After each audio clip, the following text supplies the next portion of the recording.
Gawa natin ng video tong Concert 3 Auto. Ang problema, walang sounds, hindi napitik yung relay. Bali, dini-DIY na ni customer, hindi niya nahanap yung sira. So, susubukan natin ngayon kung mahanap natin yung sira. First time natin na mag-repair ng amplifier after natin magawa yung speaker natin ito at saka ito. So, ito yung pinakaunang amplifier na masasalang sa pag-testing natin ng speaker. Okay? So, buksan na natin, hindi natin iti-testing para makita natin kung anong nangyari sa loob. So, ayan na, buksan na natin. Off muna natin yung ilaw. So, napansin ko dito, bloated na yung capacitor. Pero dahil nga yung may-ari ng DIY, siya na yung papalitan ko niyan. Hanapin ko lang yung trouble dito. So, napalitan na rin niya ng mga resistor, yung ibang mga kinalawa. Pero, may shorted pa rin. So, gagawin natin dyan ay tatanggalin natin to. I-check natin kung may DC out, baka nagkaroon ng DC out o kaya ayaw gumana ng relay. Yung iba dito mukhang napalitan naman or ano, double check na lang natin. So ayan, check natin yung DC out dito sa speaker. Tapos nakadaan na rin pala ng test valve yan. So may power na. Ayan, check na natin. Lagay natin yung negative dito sa center top ng speaker. Tingnan natin kung may DC. Wala naman. Wala naman. Check natin yung supply mga boss. 30 sa kabila. 30. So meron namang supply pero walang DC. Ayan o.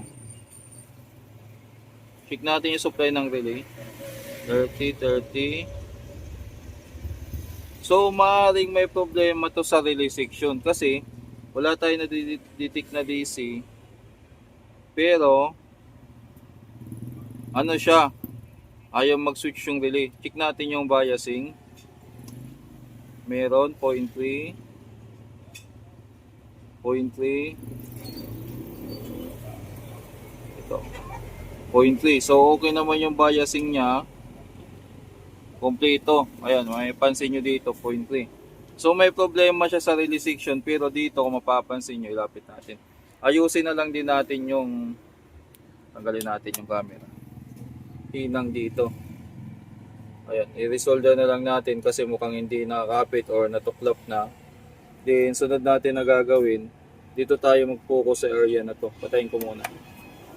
Yung area na yan, either may sira dyan na transistor or capacitor or diode. So yung supply meron naman kasi may sukat tayo dito na 30. Meron naman.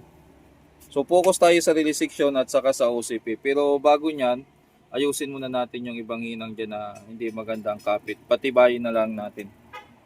So dito, focus tayo dito. Magbo-voltage checking muna tayo mga boss. So may voltahe dito, nasukat natin. Hindi nagpa-function yung relay. So dapat dito sa kabila makakasukat din tayo dito ng at least 7 volts. Ano po yan? Ito po ay Zener diode. So galing siya sa supply, magda-drop siya, tapos ito yung Zener diode. Dito tayo magsusukat sa may Zener diode. Dapat may masukat tayo yan at least 7 volts. O kung hindi man agad masukat, dahan-dahan tumataas hanggang 7 pa 9 volts. So galing yan dito sa resistor na to. Ito yung pinaka-supply kasi mga boss. So galing yan dito, tatawid dito ay malabo no. Tatawid dito sa sa diode, tapos ito na yung pinaka-supply pupunta na dito sa pin ng relay at saka itong diode na isa. So dapat may masukat tayo dito. Tingnan natin.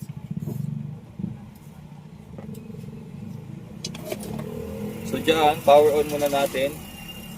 Ito yung ano natin, lagay natin sa ground. So dito may nasukat tayo 30. Yan, 30. So dapat yung isa dito na pin ng relay, wala yan, magsisiro yan. Dito lang dapat ang mayroong supply dyan. Ito dapat zero to. Kasi hindi nagpa-function. Ngayon, pagpasok dito, mayroong 220k na resistor, dropping resistor. At least may masukat tayo dito na ilapit natin dito yung para hindi tayo na least may masukat tayo dito na 5, 7 or 9 volts. Depende kasi yan sa ano. So wala siya. Wala tayong nasusukat dito. Ibig sabihin, either may problema tong diode or itong transistor na nakakabit sa kanya o nakadugtong sa kabilang pa. Either may tama yan. So patayin muna natin, i-power off muna natin. Din kuha tayo ng analog. Madali kasi makita sa analog yung ano. Yan. Nakapatay na po yan, naka-off na yung switch. Naka-power off na. Check natin yung diode.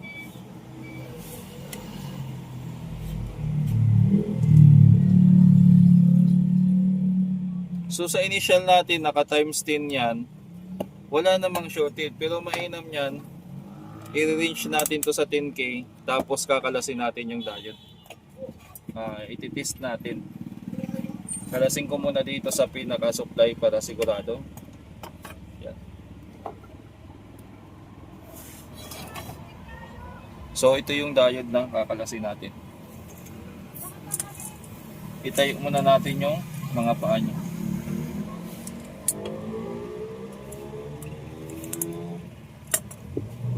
Okay.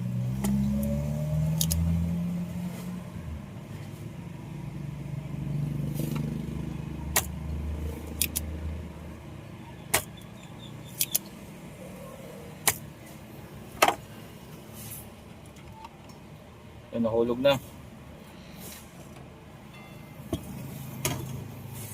So ito yung diode niya. Ayan. Check natin sa 10K kung baliktaran may palo na. Ano ba value nito? 6.8. Okay. Baliktarin natin. So meron na nga siyang leak na konti. Pero pwede pa yan. Sabihin natin. Ngayon check naman natin yung transistor. Ito tayo. Ito yung transistor na nakakabit sa kanya. Sug natin to para makabilo tayo.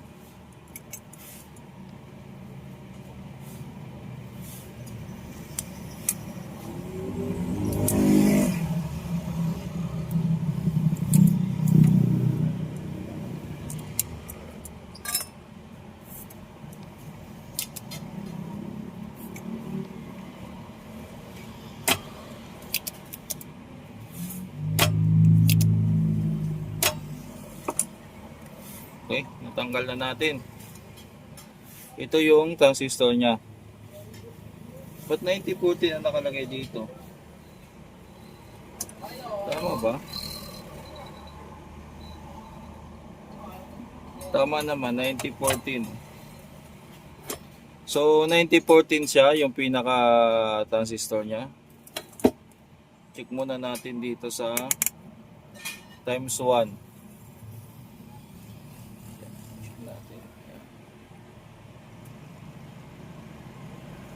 Okay, balik na rin natin.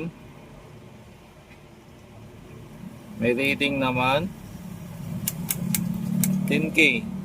Sinit natin sa 10K yung tester.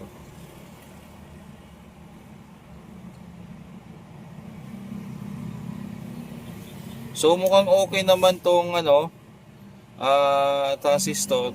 Kuha tayo ng 6.8 na diode pagkumparahin natin.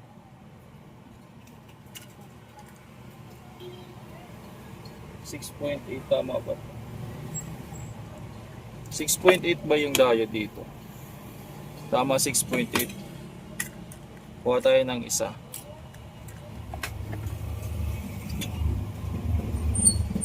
Balik na rin natin.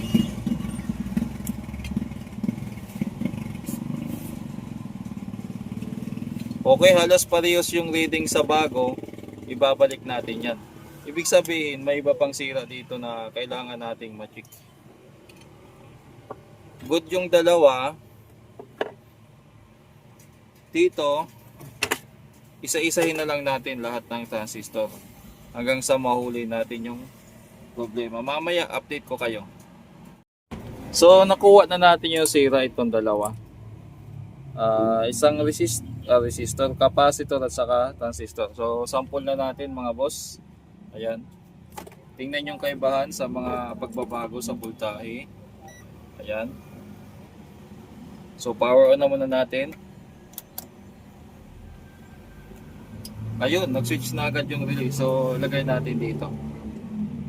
Tika lang, ayusin. Mukhang alanganin to piston natin, no? Dito lang natin ilagay yung piston. Mas ikilid natin ang ganun. So tingnan nyo na yung supply dito, bumaba na, 13 volts na from 30. Ayan.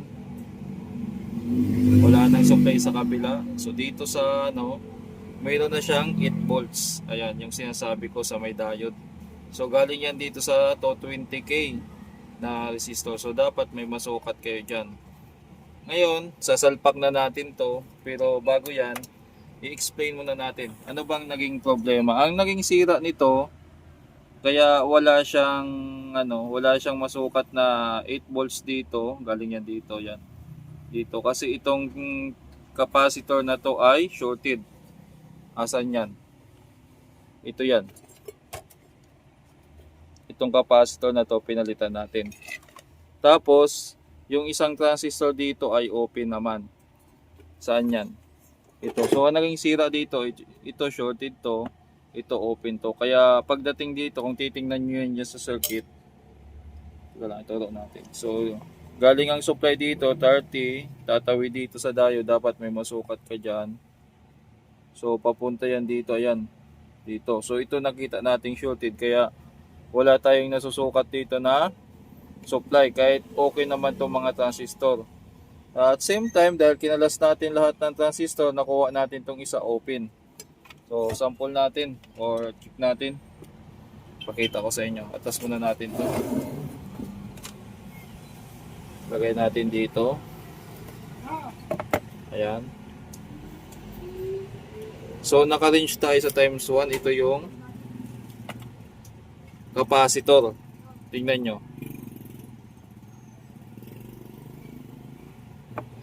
Ay, mali naman yung hawak kong rad. Sa ano to sa digital. Ito yung gamit natin. Yan. Asan na yung capacitor ito? So tingnan nyo mga boss. Yan. Baliktara na. Hindi pumapalo. Dapat yan magkakarga sa saglit tapos babalik. So siya hindi na. Baliktara na talaga pumapalo. Ito naman wala talagang reading. Ayan o. Base yung gitna niyan.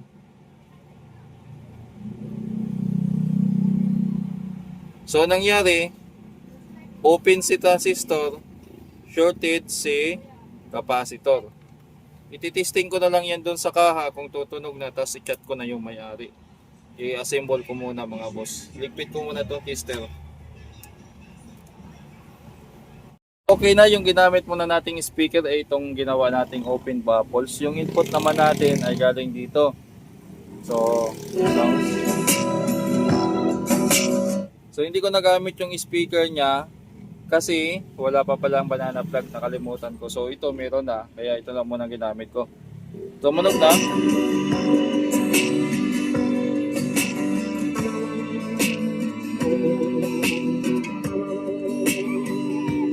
So, may problema yung mga pihitan. Subukan natin yung kabilang channel. So, yung kabilang channel mahina. Ngayon, i-audio trace ko sana. Kaya lang, nabili na pala ni Kuya Nick Losada yung audio tracer ko nakaraan. Kaya hindi pa ako nakagawa ng panibago. So, gagawin natin dyan.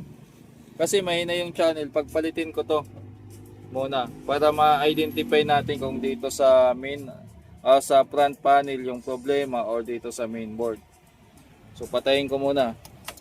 Isoswap lang natin mga boss. Isoswap lang natin ito. Hindi pa nakatornilyo yan. Swapping method. Ay, dito. Yan. So itong puti, ililipat natin doon sa pula.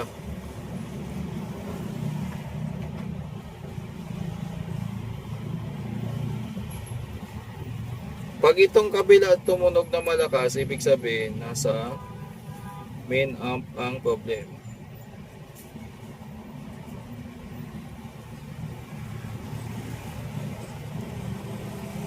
Okay, swapping method tayo, swapping method.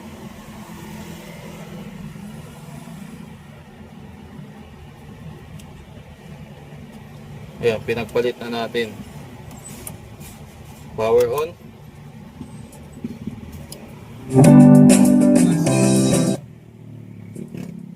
Sa kabila naman ngayon yung humina. Sunod na isa-swap natin ay, wala kasi tayong audio tracer na hindi pa ako nakagawa. Ito, yung input naman. Swapping method yung ginagawa natin ngayon.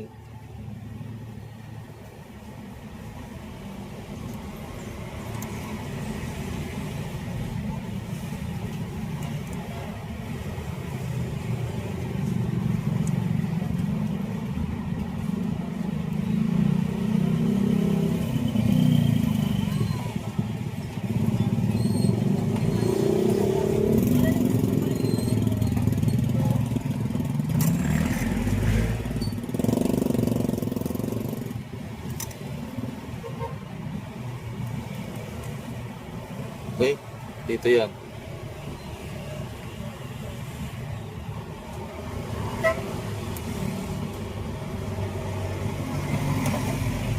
Okay, power on natin.